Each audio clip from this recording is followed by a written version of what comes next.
All right. So I had already like recorded half a video and I was like yawning and I was like, I just sounded like a weirdo. So, okay. So I just sent I ordered a 3 terabyte hard drive off Amazon to the director of the documentary. He's going to send me all the footage. So I'll have control over it. I'm just going to start releasing a bunch of shit on Patreon. The more cohesive stuff, each tier. So like the sponsor tier, I'm gonna put an entire cut of the documentary on as soon as I get it. It's like an hour long, hour and 50 minutes. It's pretty much like a very rough rendition of what it'll look like. And then on the VIP tier, I'm gonna start putting sections, like an entire interview, stuff like that. And then like montages, filler stuff that we're not using, but it's still pretty cool. I'll put on the $10 tier. I'll put some photographs and stuff on the $3 tier, but I want to start like really putting exclusive content like that. And then there'll be storylines. So these are the storylines I'm going to be doing. Florida, I'm going to keep doing this series. I'm going to get to like the Mike Virgin stuff coming up pretty soon.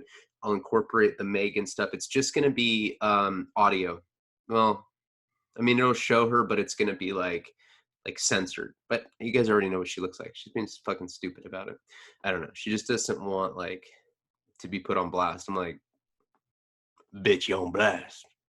Bitch, you on blast. Nah, I don't talk like that. What if I did? I was like, shut up, bitch. I'd be a scumbag if I talk like that. I don't really talk like that. I'm actually a really nice guy. You gotta be when you have a small cock. You know what I'm talking about? Yeah, you do.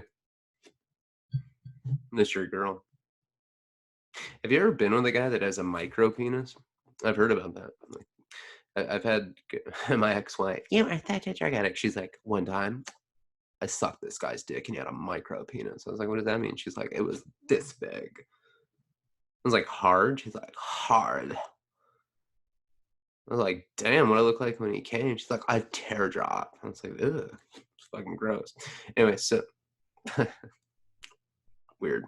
So I'm going to be doing the Florida series. Then I'm going to go to the Parting with Celebrities. That's going to be that's after China.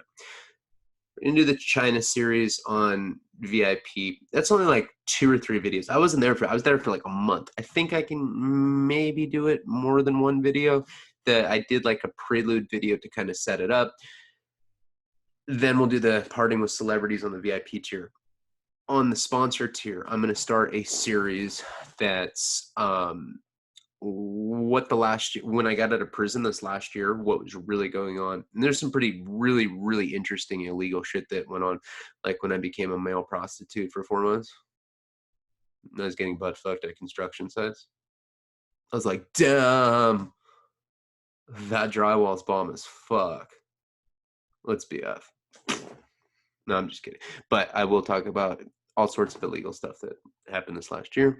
Kind of the real story, because, of course, I put out a false narrative because I couldn't be honest about everything. I was on parole. What am I supposed to say?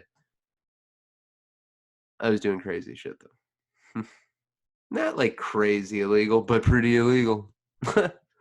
And eventually that'll trickle back down to the various tiers. That's what I kind of envision with Patreon.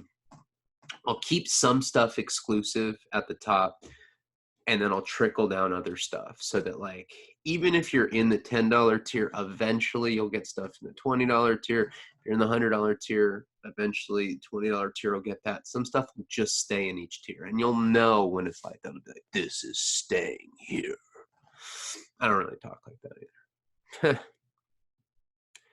So that's what I'm doing. Florida series, we'll get into that. And then, like, don't forget, other stuff happened in Florida. Then we're going to get into all the stuff that leads up to Mike Virgin, which I've already told, but we'll go like more and more into that because, you know, I exclude details when I tell that story. And then Megan will just like appear in that section. And then I went to jail in Florida and I was like the only white guy, you know, and I had to take group showers and I was like, damn, homeboy, straight gas. I quit snorting Wellbutrin today too. You can probably tell I'm like not like. I think people are starting to be on to me on YouTube. They're like, "Oh my god, you're on Wellbutrin." I'm like, "I'm not on that. That's whack. That shit's whack." You guys know the truth. I'm a Wellbutrin junkie. Yeah, I ran out. I'm out. So No, I have to stop, but I feel good. I mean, what the fuck? That just shows what a dope fiend I am. It doesn't matter what it is, you know? If boofing, Dimetap would get you loaded, I would be like, let's boof Dimetap. And just like stick it up my butt. All right, let's get into the story. Last time that we talked about, then it's kind of a suspicious story.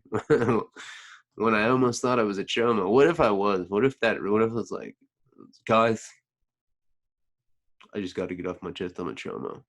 I'm not, though. I'm not. I've done a lot of bad stuff. But I can honestly say I've never told on anyone. Ever. Ever, ever, ever. Never rolled it up over a debt. And I've never molested a kid. Or raped a woman. Or hit a woman, for that matter. Shit, I'm... Fuck, that's like 5 for 5, homie.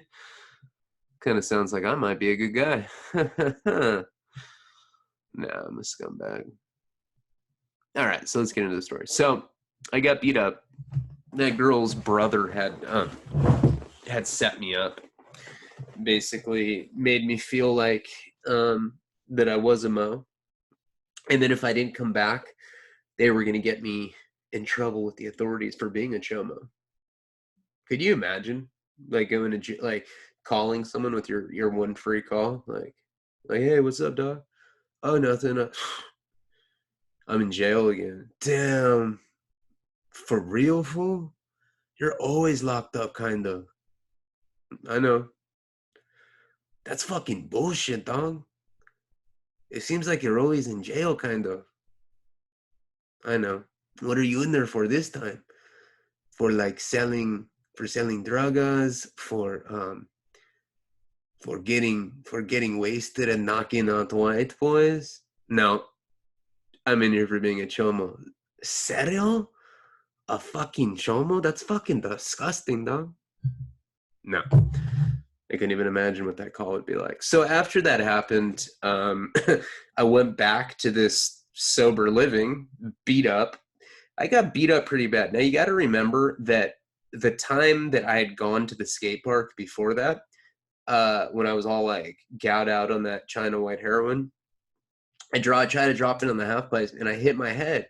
And this big old like hole in my head that, turned into this like scab. It looked like, I don't even know what it looked like. Just this big like black scab that was on me. And then when these guys jumped me at the skate park,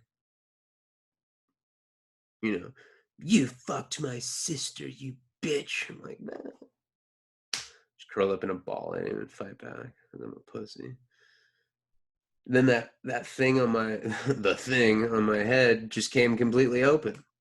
So you got to remember, like, I had to go back to Chef, the weed dealing culinary arts guy, and he's just like, oh, Jesus, what happened to you? And I'm just like, you don't even want to know. He's like, no, I do. I told him the story, and he's just like, you're a piece of shit. And I was like, why? He's like, I guess like looking back on that story, I was kind of a piece of shit. I like had sex with this girl on this baseball diamond field. And I was just like, I got to take a piss. And I was just like, just bolted. I went back to the half ounce and just like passed out like nothing happened. So I guess karma got me. So he's like, damn, bro. He's like, that's crazy. So he's like giving me ice and like kind of like nursing me back to health. Now, I told you about this place, this particular sober living. Like, it was like a weird sober living. Like, it was just an apartment. They drug tested you and you had a curfew. That was it. I mean, I'm sure there's people that watch my videos that have been to sober livings, and usually they make you like do like morning meditation. They make you do chores. They make you go to groups, whatever, go to meetings, all this stupid shit that you have to do when you're at a sober living. Not this place. This place was just a straight up apartment complex that drug tested you. Now, remember, I'd been smoking shitty weed, stress weed, as we talked about in the comments. And I'd been drinking malt liquor a lot. I guess not 40s. Somebody correct. There's no malt. There are no 40s in Florida. I was like, oh, shit. Well, I mean, this was 15 years ago. Sorry. There's no four-door Mustangs. No four-door Mustangs. There's no 40-ounce alcohol in Florida, and what did I say? Crips, not Crips, white Crips. So once in a while I say some shit that's like, I mean, come on. I'm trying to tell these stories. It's hard. Sometimes you just fuck up little details like that. So I knew that I was dirty, and then I was doing China White on top of that. And because I had met that guy TJ, now like I had like a legitimate habit, you know, I had a connection to get heroin and I could actually get it. And because I was living in a sober living and I wasn't really like running around homeless on the streets of Delray Beach anymore, my parents started sending me money again, and my habit just kind of grew exponentially with that. And I knew that when they drug tested me that I was going to be fucked. I mean, how would I not be fucked? I had weed and now I had heroin in my system. And I was beat up. So I looked suspicious. But like I said, I mean, it's not like you were really seeing like, you didn't see staff. You didn't really like ever, I didn't even know like who ran that place. I mean, they just kind of like gave you an apartment and, if you weren't there on time, like you'd get in trouble. But I wasn't there on time very often. I don't really remember, but there was like, it was weird. So,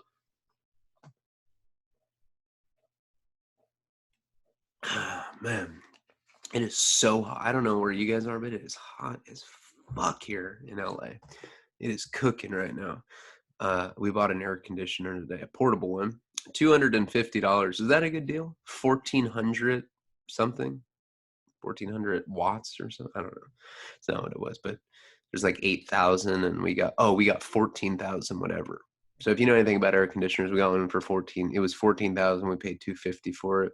On Amazon, it's 500. We got it used. Seems like a good deal. But the office that I'm in, it does not get cooled off. So I knew that my time was up there, and I was beat up. Now, about a week goes by. I'm getting more and more and more strung out, and sure enough, there's a knock on the door one day. Mr. Leone. I'm like, yes. You need to come downstairs into the staff office and you need to drug test. I'm like, I look at my roommate. I'm like, I'm fucked. Like, yeah, all right, I'll be down there. And he's like, you're not fucked.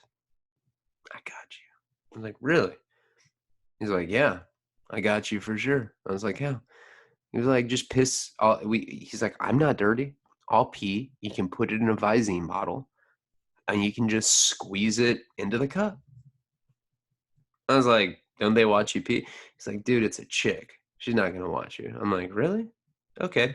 So he peed in this Visine bottle. And I go down and there's this girl. Now, she's blonde. She's probably, so I'm like 20 now. No. I'm still 19. Still 19 at this point. Yeah, that's right, because I'm about to turn 20. And I remember that specifically. So I'm like 19 at this time. This girl's probably 37, 38. But like, we've talked about before, when you're 19 and a girl's that old, it feels like they're like so much older than you. Like at 20 or 19, a 37-year-old seems like a 50-year-old when you're like 30, It's really weird how that works. I mean, think back to when you're like 19, 20, 37, 40-year-old. That seems old as fuck. It doesn't to me anymore. My wife's 36. I'm 34.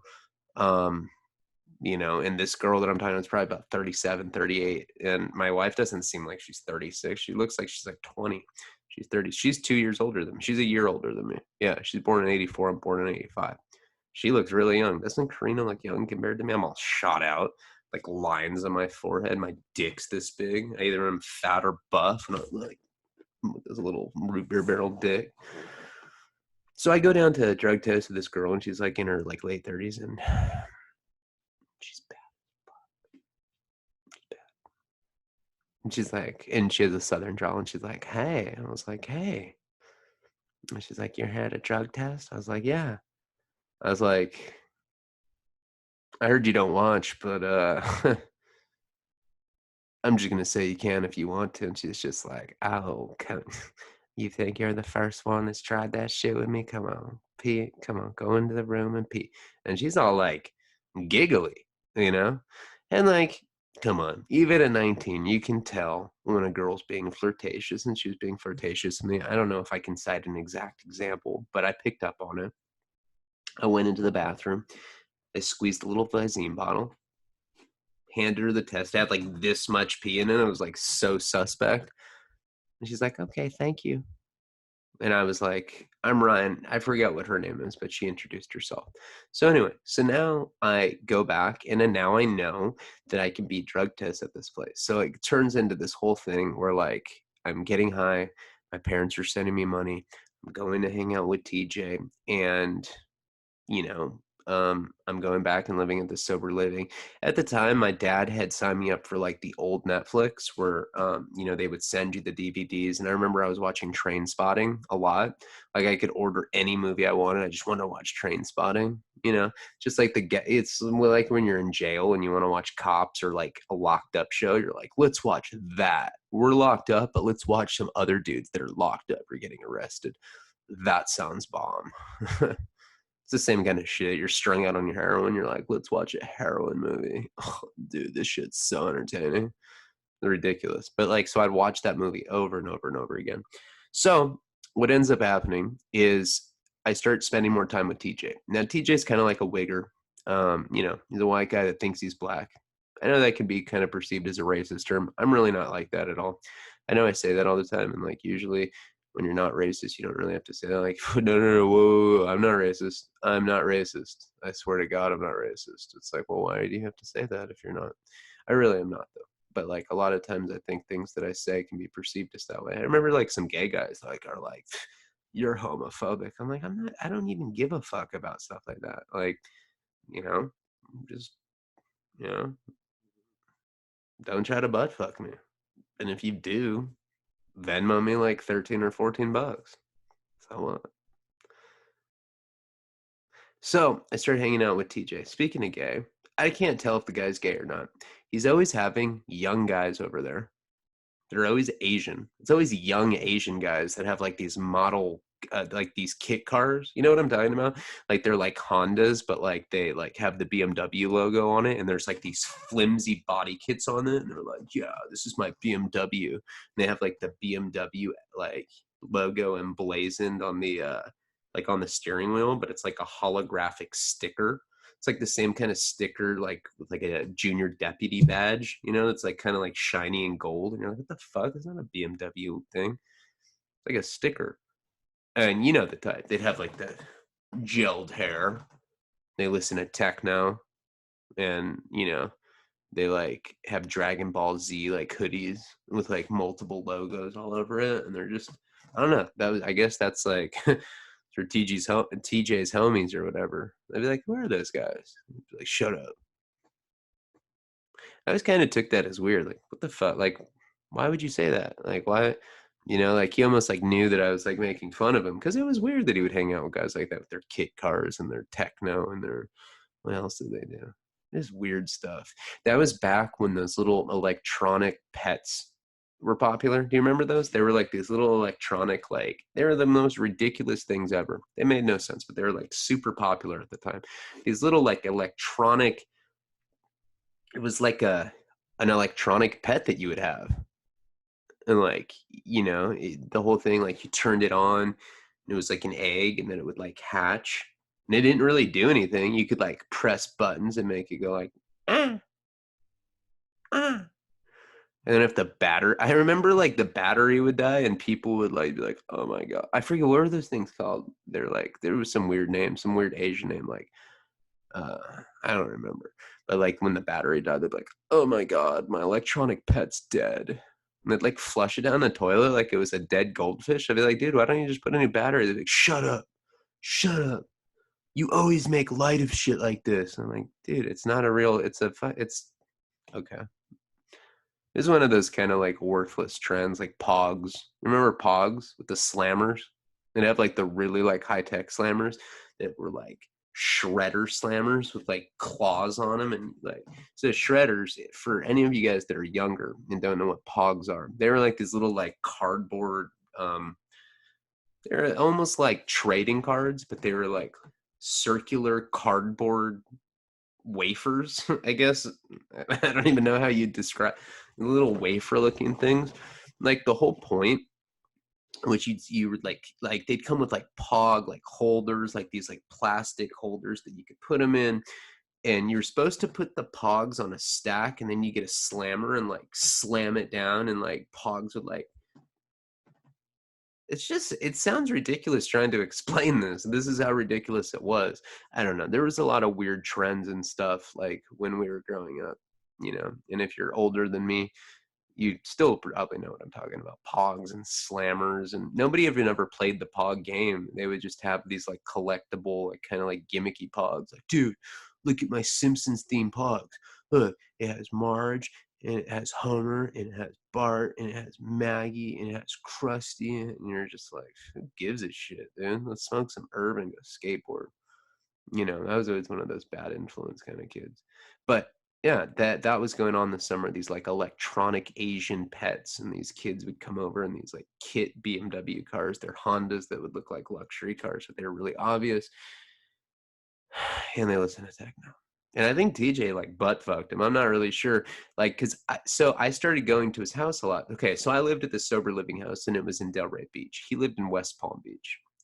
No, he might have lived in Delray. I don't know. He lived right by, like, not too far from the sober living. He lived close enough to where my sober living was, where I could skateboard to his place.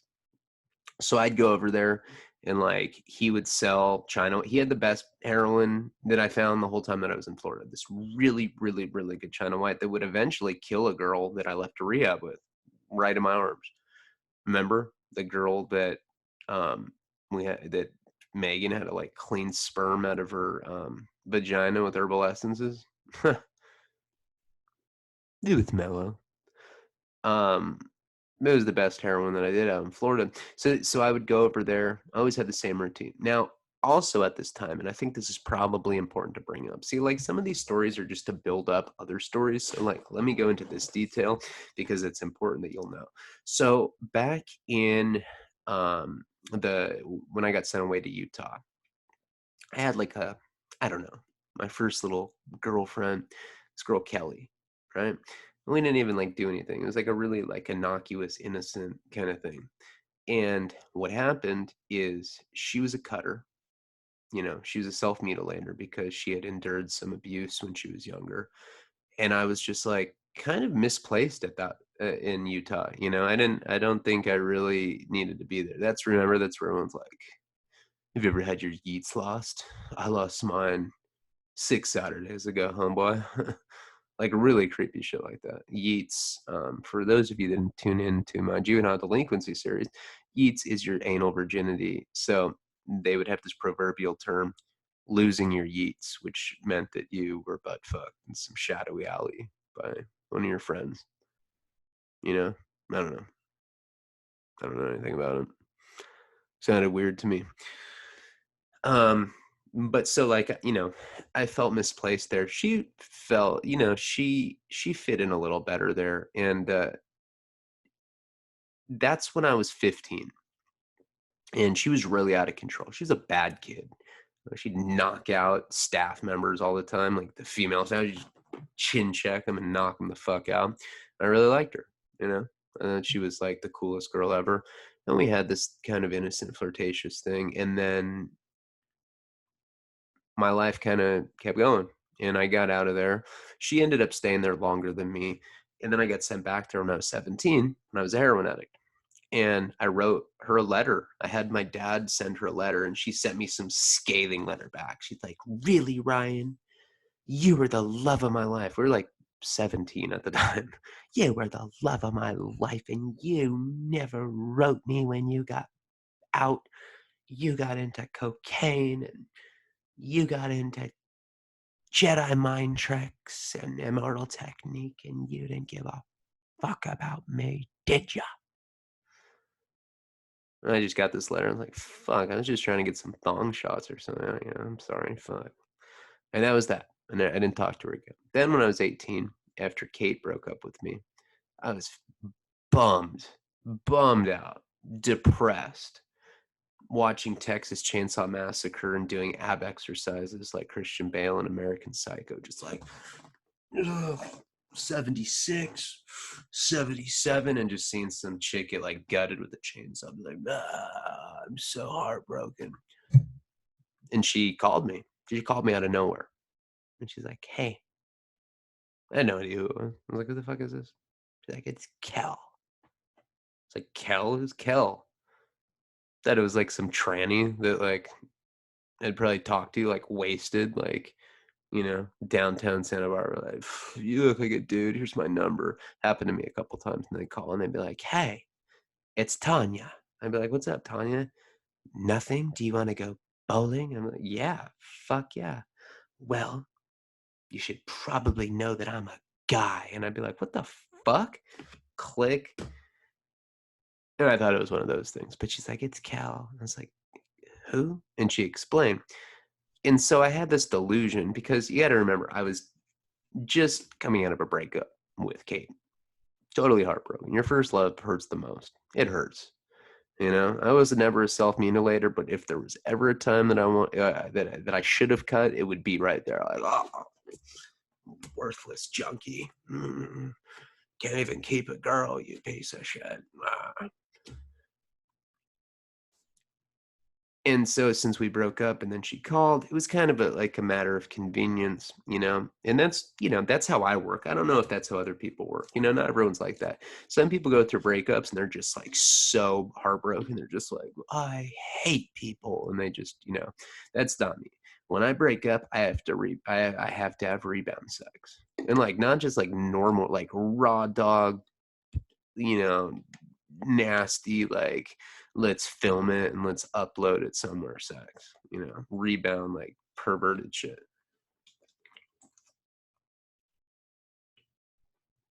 I think it's a validation thing. I'm not sure. So she became like, I guess, some sort of delusion. And that kind of mutated into, me wanting to make an underground film with Paul, my very good friend that just died.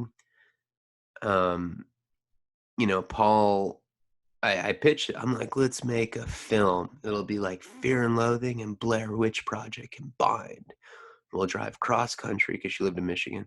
We'll drive cross country from California to Michigan and we'll do a bunch of drugs. We'll smoke crack. We'll do peyote. I had these like really delusional, grandiose visions of like making like the counterculture, like cult classic of the century. Like us doing drugs in my Volvo going to Michigan. Like I like thought about like scenes where I'd be like shirtless with like my long shaggy hair, like taking peyote like I was Jim Morrison, and we'd like put some like trippy trance music behind it, and I'd be like doing like a snake dance and be like, I don't know what the fuck I was. I attribute a lot of it to crack. I was smoking a lot of crack when I was like coming up with these weird ass ideas. So anyway, so basically that became an obsession of mine because I'm OCD. Not OCD where I'm like clean, because I'm not. I'm gross. I haven't cut my toenails in like 9 months. They're like that. My toenails are longer than my cock, straight up. And then they like curl. I look like a gargoyle statue or something. It's fucking gross. And but I have OCD in the sense where when I think of something, like when I really get my mindset on something, I get this like obsessive energy towards it. So for a long time, I had in my mind that that I was going to make this film, this underground cult movie. So it was like halfway, I thought that that's what was going to make me. So I always had these like dreams of being some sort of like cult drug person. I think it's because I grew up idolizing Hunter S. Thompson and like other people like that. William S. Burroughs, even though he shot his ex-wife and then started sucking dick to forget about the pain, which honestly, as cool as that sounds, I never went down that road. Burroughs was kind of a creep like that.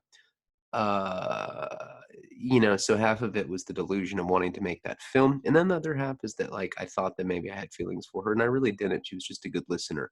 So it happened for many years, from about 18 until probably about 20. Well, she wrote me while I was in the feds, until 2010. We got in a fight over politics. because I was a liberal and she was a conservative. I was like, "You dumb cunt." I said this to her when I was in prison, and then she didn't talk to me for years, and then she ended up getting pregnant. And now she has like 3 kids, and I'm like really good friends with like her whole family. And she's a sister to me. But so anyway, the point that I'm telling you all this is that back then I was living in Florida, and I still had this delusion that I was going to make that film, and I was talking to her every day. And I really cherish this conversation. She's one of my best friends to this day. And there wasn't really a romantic thing. It really wasn't there. We were more like just brother and sister kind of friend type thing. But she was a great listener. And like I'd be on the streets of Florida and I'd be like, "I'm so hungry." And she'd be like, "Why don't you just like go to the buffet section at Sizzler and just like eat the little chicken things and then just like not pay? That'd be dope." I was like, "Yeah, okay." Sometimes she'd send me money. She was really cool like that. She sent me letters and stuff when I was in rehab. And she's always like very supportive. When I went to jail, she'd send me letters as well. Um, so while I was living in Florida, I talked to her all the time. So that was basically what I did. I lived at the sober living. I watched Train Spotting. I'd go to TJ's house and I'd talk to her in his living room. I'd shoot heroin and then talk to her. And like back then, I really thought that heroin was like cool. You know, I'd call her and I'd be like, "I am high on heroin right now because I'm tortured and mysterious." She's like, "That's fucking stupid." She's like, "I just went to a bar and had a train run on me." No, I don't know. She never said shit like that. I wouldn't put it past her that she did that. No, I'm sorry, Kelly. I don't mean that. I think she has Patreon. I'm sorry, Kelly. But anyway, so the point is, is that was really like my life, as pathetic as it was. And like once in a while, I'd have like sexual rendezvous in Florida, fuck some girl, you know, on a field in the middle of Boca Raton or something. But um, I spent the majority of my time talking to her. And the reason I spent so much time just explaining that, you'll know, it plays a very, very big part of the whole Florida story. And I need to reference it multiple times. So I'd, you know, be at the sober living, I'd skate around, watch Train Spotting there, then I'd skate to TJ's and I'd like sit on the living room couch, shoot heroin, call Kelly, and then like the Asian guys would come over. And they'd always be really short, you know? You ever notice how like Pisces can be really short, like kind of like Ewoks? There's like Asians like that too, like really like fat ones, but like they're labrays pierced and they're just like with like, you know, the Adidas shell toes. You almost feel like they should have glow sticks and shit, like those kind of people. And then like they'd go with TJ into his room, door shut, and techno. You'd see like a strobe light. Like I don't know what was going on. I don't know if he was like just going like that with the light switch, but you'd see like light strobing from under the door. And Kelly would be like, "What's going on there? It sounds like you're at some sort of rave or something." I'm like, "I don't know. I think my heroin dealer's just like butt fucking a couple Asian cats right now." She's like, "That's fucking whack." I'm like, "I already know. I'm just here for the drugs." She's like, "I know." So that was really like my life. So I talked to her a lot. And she had like boyfriends and stuff. So as I was living in the sober living and I'm peeing into the Visine bottles and I'm getting away with stuff, every time I have to go test, which is frequent and abnormal, right? I'm getting tested more than anyone else there. And I start to realize it's because this like 37-year-old who I think's like ancient, she's like a cougar to me, wants to fuck me. Or at least I think that. Who knows? I mean, I had like the worst acne and like I was skinny and you know, it's not like I had some bomb ass body or anything. I'd always go in there like shirtless, like for no reason. And she'd be like, hey, you gotta wear a shirt in here, hon. I'd be like, "I'm doing the laundry, I don't have one." She'd be like, "Wow, where'd you get that tattoo?" I'd be like, "Oh, my ink? Let me tell you about it." That's Hunter S. Thompson. He's a writer. She's like, "Did it hurt?" I'm like, every cell in my body ached, but it was like a tribute to him, if you know what I mean. She'd be like, "It's so sweet." So around that time, I also got a job because my parents were like, "We're not just going to send you money anymore." They didn't even realize that all the money that they were sending me was going straight into my arm. I forget where I was working, but it was like another telemarketing type place, something like that.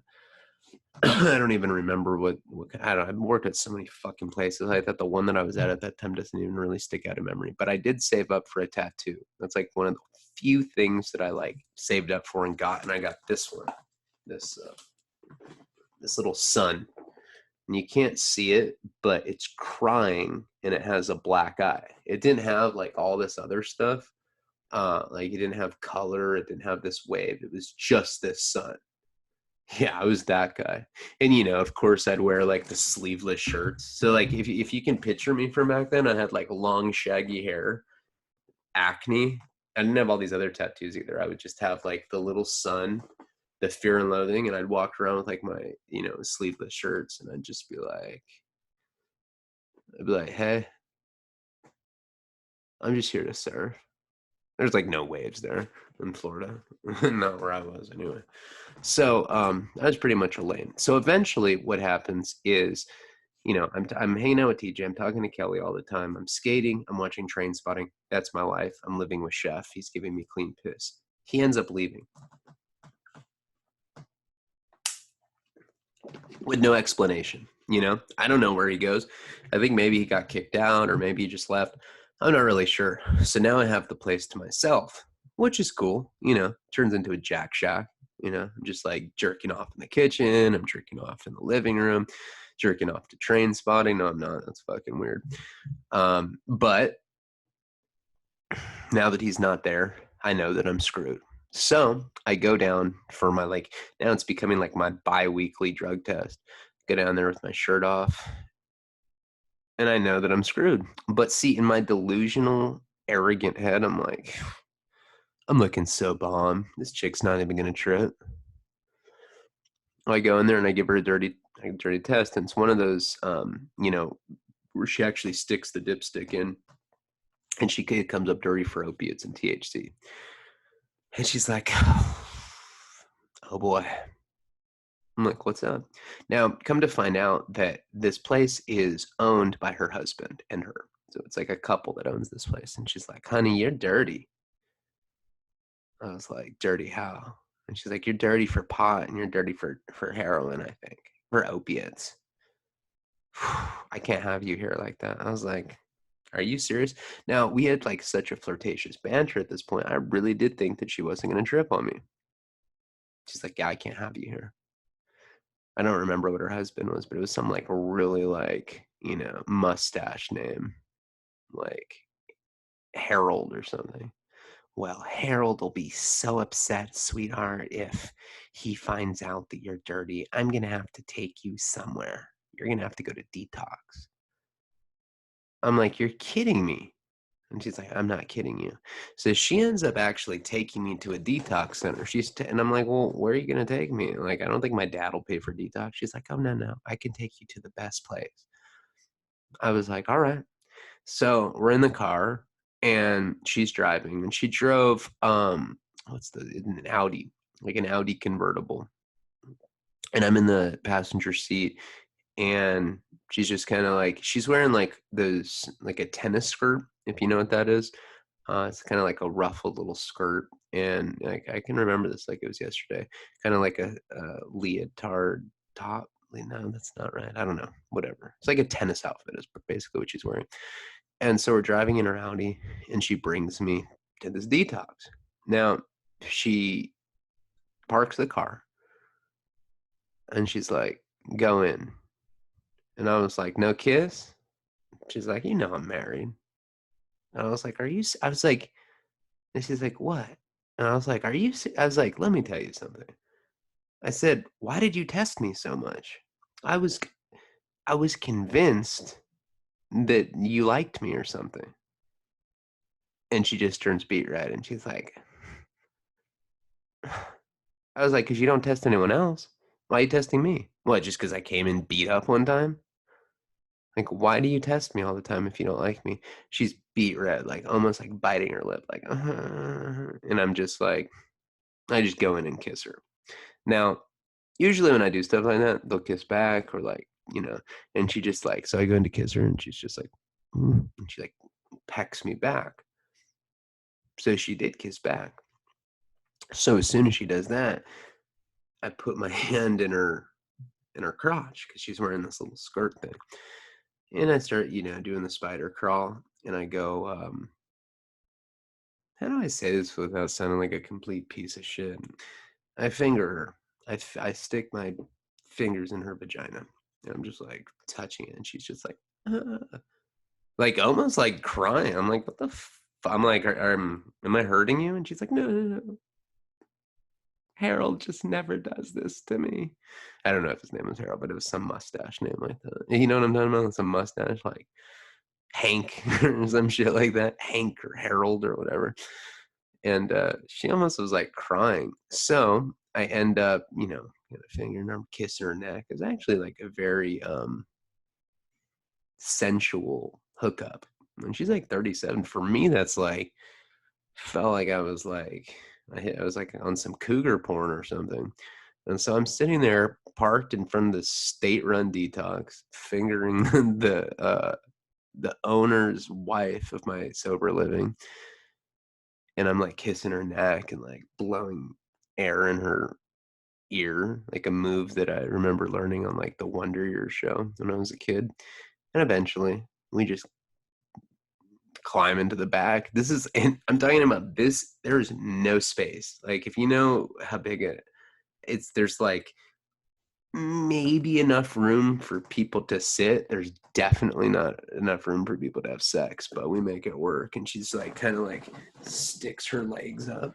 So she's like in between the seats, and then like I go in, and it's really, really hardcore. Like we're just like fucking. It's like the middle of the day in front of this really ghetto detox center.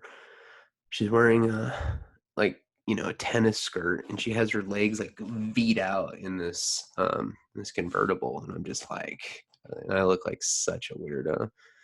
Like making sure to flex my like fear and loathing tattoo. I'm like, yeah.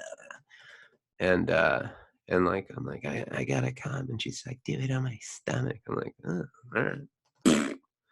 Looks like a toaster strudel. And as soon as that happens, so as soon as I come, like, and this has happened to me before, like sometimes I come and it's like kind of awkward afterwards. I'm like, it's kind of weird. I'm gonna go to sleep. But when it's like the middle of the day like that, and it's someone that you've kind of had that's kind of like had an authoritative role on you for a while, it's kind of weird, And she was like so fucking embarrassed, I could tell. And she's just like, like getting her panties back on, and like she's just like, you tell anyone about this, I'm gonna say it didn't happen. Like she's all too cool for school. She has a southern accent. I just don't feel like doing that right now. So she takes me into this detox. Like she's like takes me there like she's my fucking mom or something. Like, yeah, acting like I didn't just fuck her in her Audi convertible in her little tennis outfit. So she takes me into this detox. Now, at this point, I've probably been doing heroin for like 3 weeks. I bet like I'm on a nice little run. And it's not this fentanyl shit that's out these days. Like this is like real deal heroin, you know? China White, I swear to God, is a worse kick than tar. It almost feels like a synthetic, probably because there is some fentanyl in it and it's refined tar.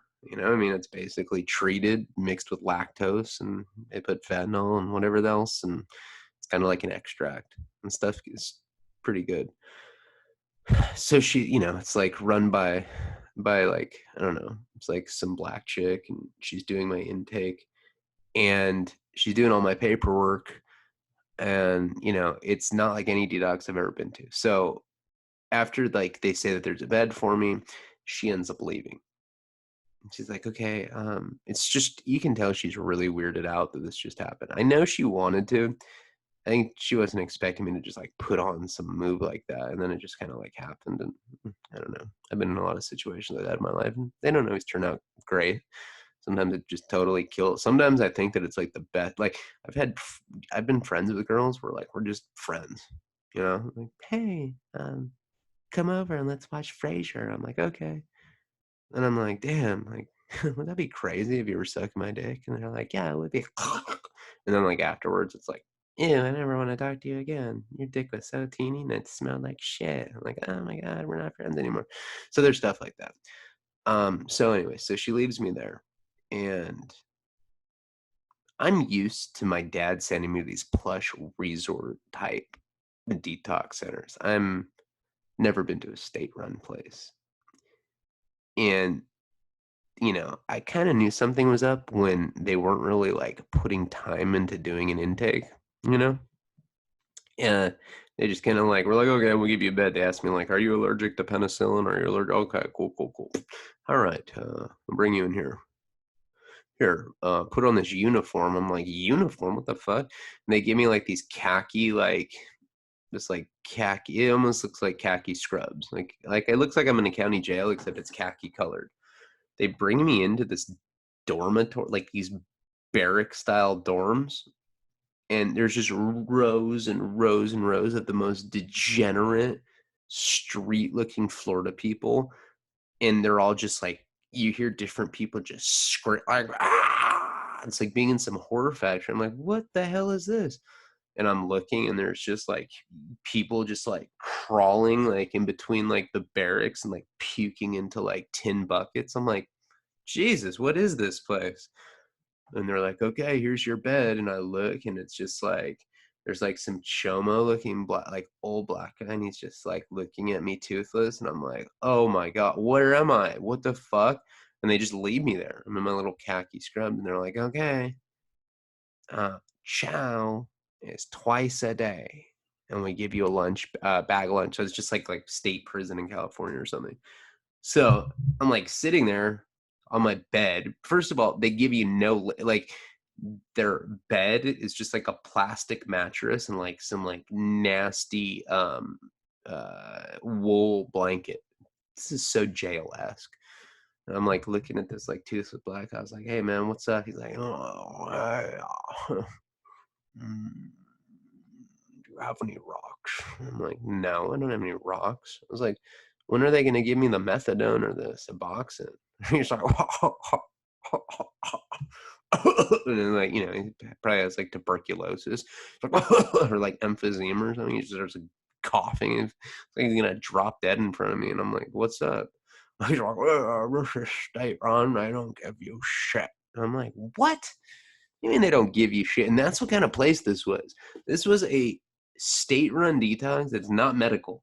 They just put you in these barracks, give you some tin cans, and feed you a few times a day. And like, if you need something, they'll give you like a fucking ibuprofen. Yeah, it was like kicking in jail. It was probably worse than jail. You can't even get commissary or anything. You're just in these khaki scrubs. There's like, I'm like, he's like, wow, no, there's the recreation room. And so, like, you see like 3 people playing Uno, the card game Uno. That's the only game that they have is like 1 pack of Uno, the card game, and it's missing like 6 of the wild cards. I'm like, dude, what the fuck is this? And we will get back, or we will get into what happens at this detox and what happens with the TJ and Florida Chronicle in the next episode. It's been really hot here today. I've neglected spending time with my wifey. I spent a lot of time with Nico today, but not with Karina. So we're gonna go watch Doctor Sleep. I read the book, sequel to Shining, and then we watched some of it on our birthday. It's really good. If you guys haven't seen that, it's with Ewan McGregor. It's the sequel to The Shining. It's pretty dope. All right, guys. It's been fun. I appreciate you. I'll see you next time. Palabra.